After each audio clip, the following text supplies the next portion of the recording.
Welcome back everyone, welcome to my channel. और आज मैं लेकर आया हूँ लूसेंट की बुक से केमिस्ट्री का। ये हमारा पहला पार्ट है। इसमें लगभग हम 150 क्वेश्चन देखेंगे। ठीक है फ्रेंड्स, तो चलिए वीडियो स्टार्ट करते हैं। इससे पहले मैंने फिजिक्स की लूसेंट की बुक से पूरी फिजिक्स पढ़ा दी है, जिसमें लगभग 292 क्वेश्चन हैं। अगर किसी ने वो वीडियो नहीं देखी हो तो आप प्ले लिस्ट में विजिट कर सकते हैं और वो वीडियो देख सकते हैं। ठीक है फ्रेंड्स, ये हमारी केमिस्ट्री का पहला पार्ट है और इसमें कम से कम 600 प्लस क्वेश्चन है, तो वो हम 5-6 पार्ट में निपटा देंगे। तो चलिए वीडियो स्टार्ट करते हैं। पहला क्वेश्चन है, आधुनिक रसायन शास्त्र का जनक किसे माना जाता है? तो ये एंटोनियो लेवोजियर को माना जाता है। ठीक है फ्रेंड, नेक्स्ट क्वेश्चन है, द्रव की अवस्थाओं की अधिकतम संख्या 5 होती है फ्रेंड्स। तीसरा क्वेश्चन है, समानता द्रव की अवस्थाओं में भौतिक वर्गीकरण में डैश अवस्था शामिल नहीं होती। तो ये ऑप्शन नंबर ए हो जाएगा फ्रेंड्स, कोलाइडल। ये शामिल नहीं होती। आपने लोगों ने सुना होगा ठोस द्रव गैस, पर ये कोलाइडल नहीं होता। चौथा क्वेश्चन है, डैश पदार्थ के उन अवस्थाओं में से एक है जो बहुत ही कम घनत्व वाली गैस को अत्यंत कम तापमान के सतह ठंडा करके प्राप्त होती है। तो ये ऑप्शन नंबर सी सही हो जाएगा, बोस आइंस्टाइन घनीभूत है ये। पांचवा क्वेश्चन है, विज्ञान के संदर्भ में निम्नलिखित में से कौन सा गुण मिश्रण का नहीं है? तो ऑप्शन नंबर ए सही हो जाएगा फ्रेंड्स, इसकी संरचना नियत होती है। ठीक है फ्रेंड, क्वेश्चन नंबर छठा है, निम्नलिखित कथनों पर विचार कीजिए, इनमें से कौन सा कथन सत्य है? तो ऑप्शन नंबर सी सही हो जाएगा, पानी ऑक्सीजन और हाइड्रोजन का एक यौगिक होता है। ठीक है फ्रेंड्स, और सातवां क्वेश्चन है, हवा क्या है? तो हवा ऑप्शन नंबर डी सही हो जाएगा, दोनों तत्वों और यौगिकों का मिश्रण है। इसको हम वायु भी बोल सकते हैं। वायु क्या है? वायु गैसों का मिश्रण है ना, तो इसीलिए हवा भी दोनों का मिश्रण है, तत्वों का भी और यौगिकों का भी। ठीक है फ्रेंड्स, आठवां क्वेश्चन है, किसी तत्व का परमाणु भार ज्ञात करने के लिए निम्नलिखित में से किसके साथ उस तत्व के परमाणु भार की संख्या की तुलना की जाती है? तो ऑप्शन नंबर सी सही हो जाएगा फ्रेंड्स, हाइड्रोजन के साथ की जाती है। विश्व का प्रत्येक पदार्थ अत्यंत सूक्ष्म कणों से मिलकर बना है। तो ये सर्वप्रथम कणाद ने कहा था। ऑप्शन नंबर बी सही हो जाएगा, निम्नलिखित में से कौन सा एक मिश्रण नहीं है? तो ग्रेफाइट एक मिश्रण नहीं है। ठीक है फ्रेंड्स, बाकी आपको पता होगा कि पीतल भी मिश्रण है। पीतल तांबा और जिंक का मिश्रण है। इस्पात भी मिश्रण है और कांच भी मिश्रण है, लेकिन ग्रेफाइट किसी का मिश्रण नहीं है। ठीक है फ्रेंड, 11वां नंबर क्वेश्चन, निम्नलिखित में से रासायनिक यौगिक कौन सा है? तो अमोनिया एक रासायनिक यौगिक है फ्रेंड्स। 12वां क्वेश्चन, पदार्थ का परमाणिक सिद्धांत सर्वप्रथम डाल्टन ने दिया था फ्रेंड्स। 13वां क्वेश्चन, किसी परमाणु के लिए प्लम पुडिंग मॉडल सबसे पहले जे थॉमसन ने दिया था फ्रेंड्स। ऑप्शन नंबर बी हो जाएगा 13वें का। अब आगे चलते। 14वां नंबर, एक परमाणु के 3 आधारभूत अवयव कौन से हैं? तो ये हो जाएगा प्रोटॉन, न्यूट्रॉन और इलेक्ट्रॉन। ऑप्शन नंबर बी हो जाएगा 15वें का। द्रव्यमान संख्या किसका योग होता है? तो ये ऑप्शन नंबर बी हो जाएगा, प्रोटॉन और न्यूट्रॉन का। 16वां नंबर, निम्नलिखित में से कौन सा न्यूक्लियॉन नहीं है? तो ऑप्शन नंबर सी सही हो जाएगा, इलेक्ट्रॉन। इलेक्ट्रॉन की खोज ये हमने पीछे भी पढ़ा दिया, ये जे थॉमसन ने की थी। एक इलेक्ट्रॉन क्या होता है? तो ऑप्शन नंबर सी सही हो जाएगा, इलेक्ट्रॉन पर नेगेटिव चार्ज होता है। तो ऑप्शन नंबर सी सही हो जाएगा फ्रेंड्स। 19वां क्वेश्चन, जिन पर एक परमाणु कणों में सामान्य उप परमाणु कणों के विपरीत गुण होते हैं, उनको क्या कहा जाता है फ्रेंड्स? उनको प्रतिकण कहा जाता है फ्रेंड्स। ऑप्शन नंबर बी सही हो जाएगा, इलेक्ट्रॉन का एंटीबॉडी पार्टिकल क्या है? तो ये पोजिट्रॉन हो जाएगा फ्रेंड्स। ऑप्शन नंबर ए 21वें का, किसी पदार्थ में मुक्त डैश की उपस्थिति में उसे विद्युत का सुचालक समझा जाता है, सुचालक बनाती है। ठीक है फ्रेंड्स, तो इसका नंबर बी सही हो जाएगा फ्रेंड्स, इलेक्ट्रॉन। किसी पदार्थ में मुक्त इलेक्ट्रॉन की उपस्थिति उसे विद्युत सुचालक बनाती है। तो ठीक है फ्रेंड्स, न्यूट्रॉन की खोज चैडविक ने की थी। कण बोसॉन का नियम ये एसन बोस ने दिया था, ये हम पीछे कर चुके हैं। ऑप्शन नंबर बी सही हो जाएगा। 24वां क्वेश्चन, निम्नलिखित में से कौन सा कथन सत्य है? तो सत्य है इसमें से ऑप्शन नंबर डी सही हो जाएगा फ्रेंड, एक परमाणु के नाभिक में प्रोटॉन और न्यूट्रॉन दोनों विद्यमान रहते हैं। Option number D. 25वें का क्वेश्चन, 25वां नंबर, निम्नलिखित में से कौन सा कथन सत्य नहीं है? तो ऑप्शन नंबर डी सही हो जाएगा फ्रेंड्स, किसी तत्व के सभी परमाणुओं में न्यूट्रॉनों की संख्या सदैव समान रहती है, तो ऐसा नहीं होता है फ्रेंड्स ये very very most important question है। आप देख रहे हो ये किसी न किसी एग्जाम में पूछे हुए हैं, इसीलिए मैंने सबसे पहले आपको ये लूसेंट की बुक से करा रहा हूँ। इसके बाद फिर मैं लूसेंट की बुक से ही आपको जीके पढ़ाऊँगा, हिस्ट्री पूरी कराऊँगा कंप्लीट। ठीक है फ्रेंड्स, तो चलिए, किसी परमाणु का पारमाणविक संख्या निम्नलिखित में से किसकी संख्या का पता चलता है? तो ये ऑप्शन नंबर बी हो जाएगा फ्रेंड्स सही, प्रोटॉन की संख्या का। ऑप्शन नंबर बी सही हो जाएगा। 27वां क्वेश्चन, किसी तत्व का सर्वाधिक अभिलक्षणिक गुणधर्म निम्नलिखित में से कौन सा होता है? तो वो होता है परमाणु क्रमांक। ऑप्शन नंबर डी सही हो जाएगा 27वें का। 28वां क्वेश्चन, निम्नलिखित में से किसकी परमाणु संख्या फास्फोरस की तुलना में अधिक है? तो ये क्लोरीन हो जाएगा फ्रेंड्स 28वें का सी। 29वां क्वेश्चन, निम्नलिखित में से किसकी परमाणु संख्या नियोन की तुलना में अधिक है? तो ये ऑप्शन नंबर बी सही हो जाएगा मैग्नीज। 30वां क्वेश्चन, निम्नलिखित में से किसकी परमाणु संख्या आयरन की तुलना में अधिक है? तो आयरन से ज़्यादा कोबाल्ट होता है। ठीक है फ्रेंड्स, 30वें का बी हो जाएगा। 31वां, निम्नलिखित में से किसकी परमाणु संख्या क्लोरीन की तुलना में अधिक है? तो क्लोरीन की तुलना में ये एल्यूमिनियम हो जाएगा फ्रेंड्स। निम्नलिखित में से किसकी परमाणु संख्या मैग्नीज की तुलना में अधिक है? तो ये हो जाएगा फ्रेंड्स,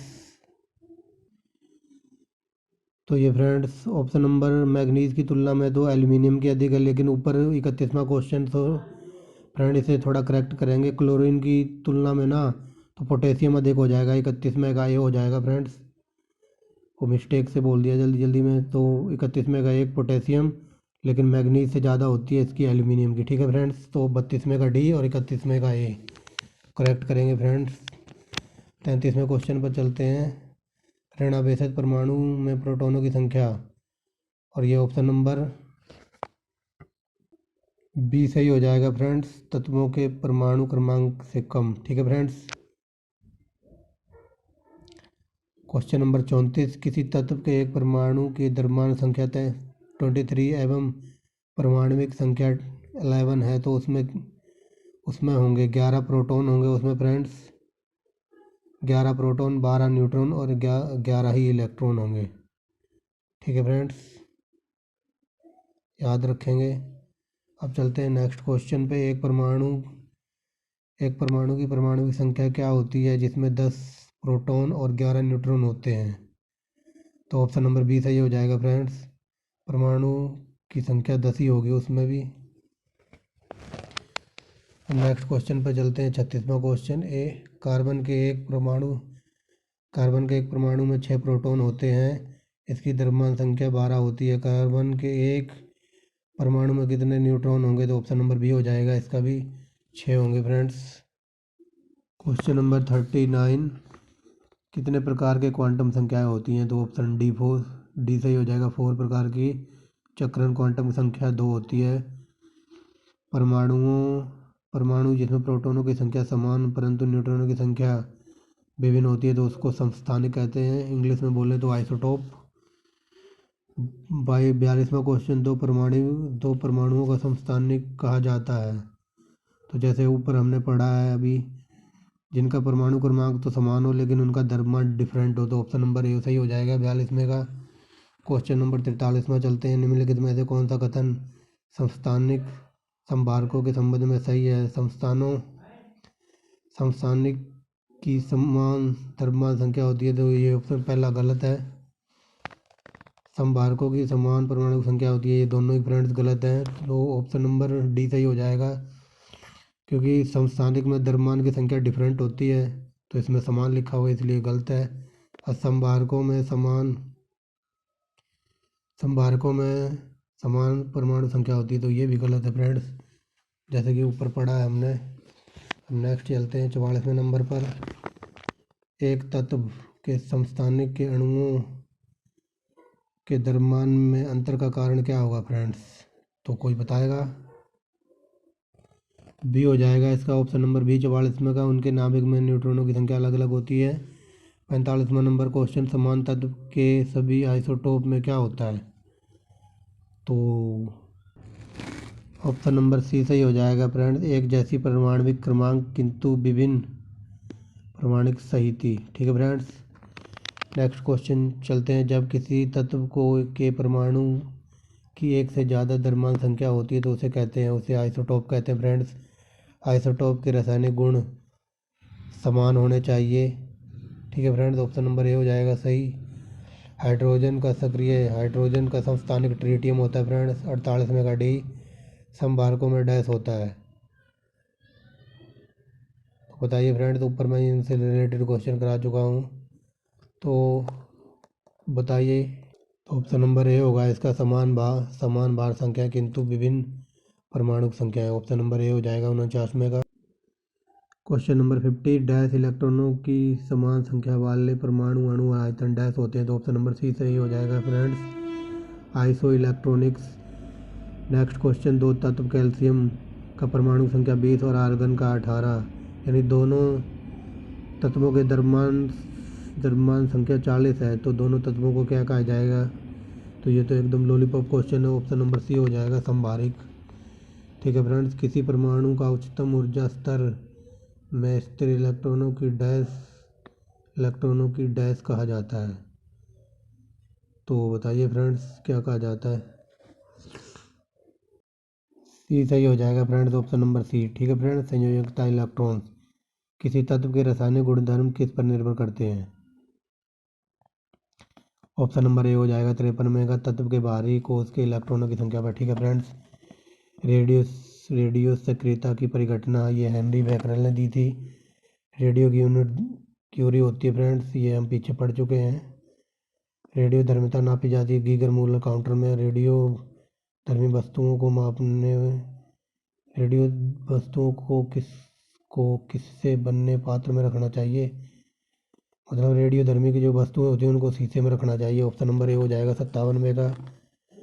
58वां क्वेश्चन, रेडियो धर्मी तत्व किसके उत्सर्जन करते हैं? तो ये अल्फा बीटा गामा के करते हैं।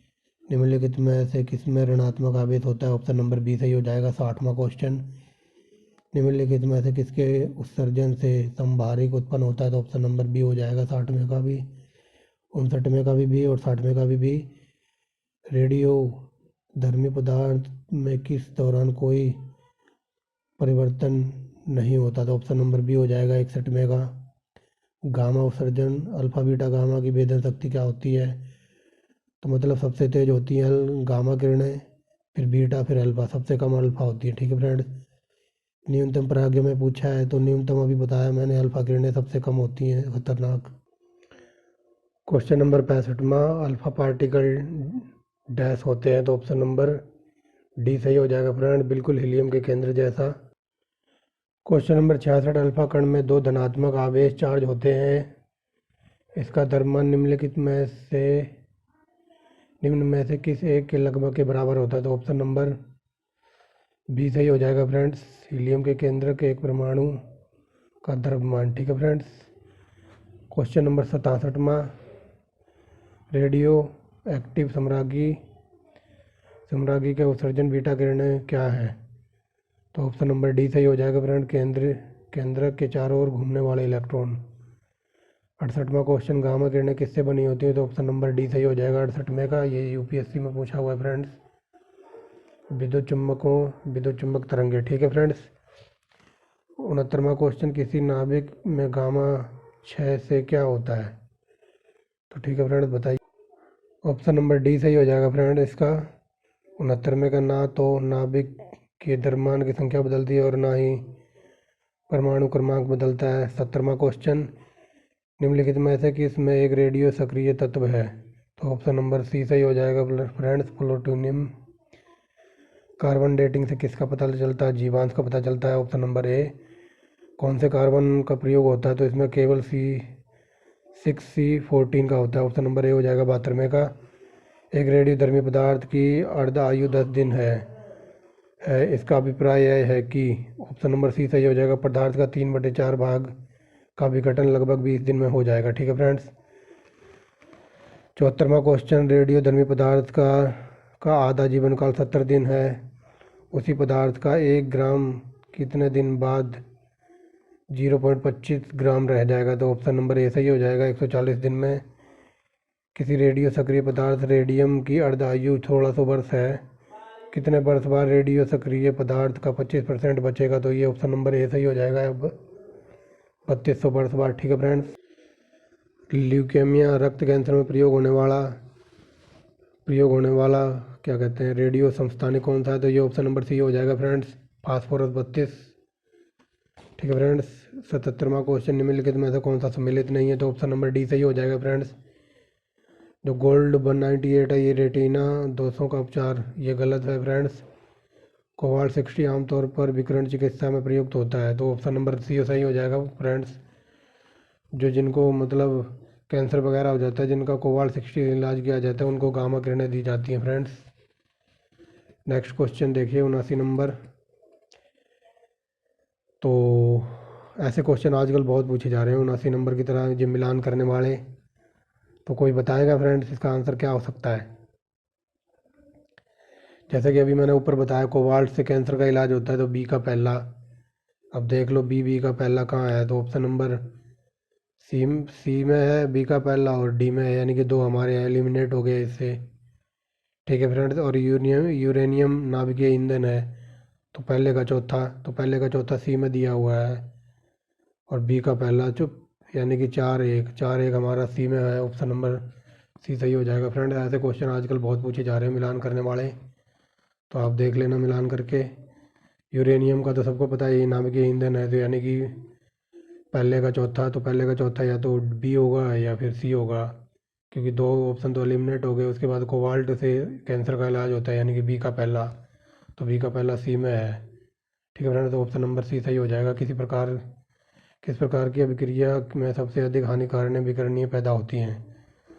तो विकिरणें कब सबसे ज़्यादा हानि कब होगी? तब जब कोई बम फटेगा, विखंडन होगा, तो विखंडन अभिक्रिया के दौरान। ठीक है फ्रेंड्स। परमाणु विखंडन डैश की प्रतिक्रिया है। तो बताओ फ्रेंड्स, किसी को पता है इस क्वेश्चन का आंसर?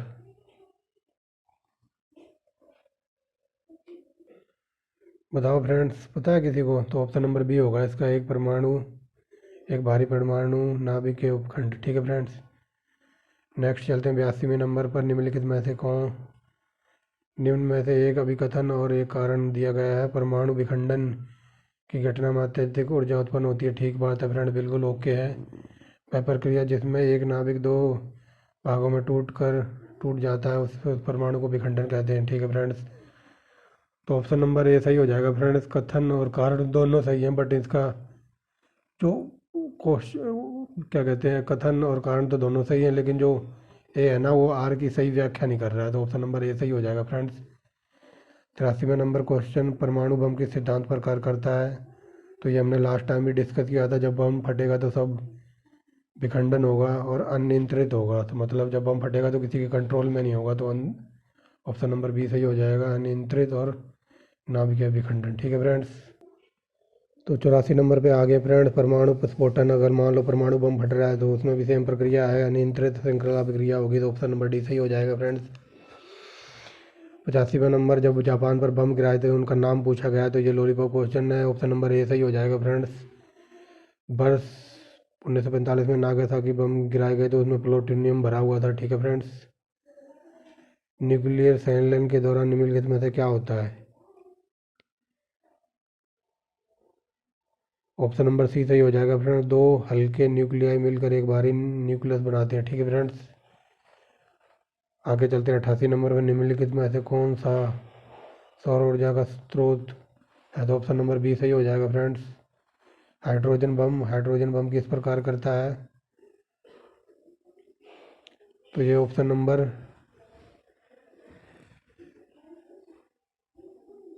डी सही हो जाएगा फ्रेंड्स। अनियंत्रित संलयन अभिक्रिया हाइड्रोजन बम टेलर ने बनाया था। ऑप्शन नंबर ए सही हो जाएगा। परमाणु रिएक्टर का आविष्कार फर्मी ने किया था। ऑप्शन नंबर डी सही हो जाएगा। एक परमाणु रिएक्टर के नियंत्रण रॉड कैडमियम की रोड पूछा क्या काम करती है? तो फ्रेंड्स, तो ये क्या कहते हैं, ऑप्शन नंबर बी सही हो जाएगा। चैन रिएक्शन को नियंत्रित करने के लिए अतिरिक्त न्यूट्रॉन को आवेशित करती है। ठीक है फ्रेंड्स, अवशोषित करती है। तो 92 का बी सही हो जाएगा फ्रेंड्स। क्वेश्चन नंबर 93, परमाणु रिएक्टर में विखंडन प्रतिक्रिया की दर को नियंत्रित करने के लिए डैश का प्रयोग किया जाता है। तो कोई बताएगा फ्रेंड्स? तो ये कैडमियम का प्रयोग किया जाता है। ऑप्शन नंबर डी सही हो जाएगा। 93वां क्वेश्चन, नाभिकीय रिएक्टरों की मूल प्रक्रिया क्या है? तो बताओ फ्रेंड्स, मूल प्रक्रिया क्या है? बताओ फ्रेंड्स। ऑप्शन नंबर सी सही हो जाएगा, विखंडन। ठीक है फ्रेंड्स। 95 नंबर क्वेश्चन है, कलपक्कम में फास्ट बीएड रिएक्टर निम्नलिखित में से कौन सा एक शीतलक का प्रयोग होता है? तो ये ऑप्शन नंबर बी सही हो जाएगा। द्रवित सोडियम का नाभिकीय अभिक्रिया के दौरान श्रृंखला अभिक्रिया को नियंत्रित करने के लिए न्यूट्रॉनों का अवशोषण करने हेतु निम्न में से किसका प्रयोग किया जाता है फ्रेंड्स? बताएगा कोई? तो ये ऑप्शन नंबर ए सही हो जाएगा। बोरॉन का निम्नलिखित में से कौन सा एक पदार्थ नाभिकीय रिएक्टर में मंदक का कार्य करता है? तो ऑप्शन नंबर सी सही हो जाएगा। 97 का भारी जल। 98वां क्वेश्चन, नाभिकीय रिएक्टर में निम्नलिखित में से किसे मंदक के रूप में प्रयोग में लाया जाता है? तो यहाँ पर ग्रेफाइट हो जाएगा। Option number B. 99 क्वेश्चन, एक नाभिकीय रिएक्टर में भारी जल का क्या कार्य होता है? तो ऑप्शन नंबर ए हो जाएगा फ्रेंड्स, न्यूट्रॉनों की गति को कम करना। और यहाँ पे हमारा शतक होने वाला है 100 नंबर क्वेश्चन, किसी परमाणु रिएक्टर में भारी जल का क्या काम होता है? तो ये कई बार क्वेश्चन करा दिया फ्रेंड्स, तो आप लोगों को रट गया होगा ये तो। ऑप्शन नंबर डी सही हो जाएगा फ्रेंड। ठीक है, हाइड्रोजन की अपेक्षाकृत भारी समस्थानिका एक ऑक्साइड। ठीक है फ्रेंड, 100 क्वेश्चन करते हैं इस वीडियो में नेक्स्ट टाइम, क्योंकि वीडियो बहुत लंबी हो गई है फ्रेंड्स। अगर ज़्यादा लंबी हो जाएगी फिर आप लोग बोरिंग सा फील करते हो देखने के लिए। ठीक है, तो इसमें मैंने आपको 100 क्वेश्चन कराए हैं केमिस्ट्री के। ठीक है फ्रेंड्स, अगर वीडियो अच्छी लगी हो तो लाइक एंड शेयर करना, सब्सक्राइब करना चैनल को। ठीक है फ्रेंड्स, और फिजिक्स मैंने ऑलरेडी 6 पार्ट में कंप्लीट करा दिए, 292 क्वेश्चन, जो कि फिजिक्स की प्लेलिस्ट भी बना दी है। आप प्लेलिस्ट में जाके चेक कर सकते हैं। और ये साइंस की आज 7वीं वीडियो होगी जो अभी थोड़ी देर में अपलोड हो जाएगी। तो जिसने फिजिक्स के क्वेश्चन ना देखे हों तो प्लेलिस्ट में जाना और देख लेना। ठीक है friend, thanks for watching the video and bye bye.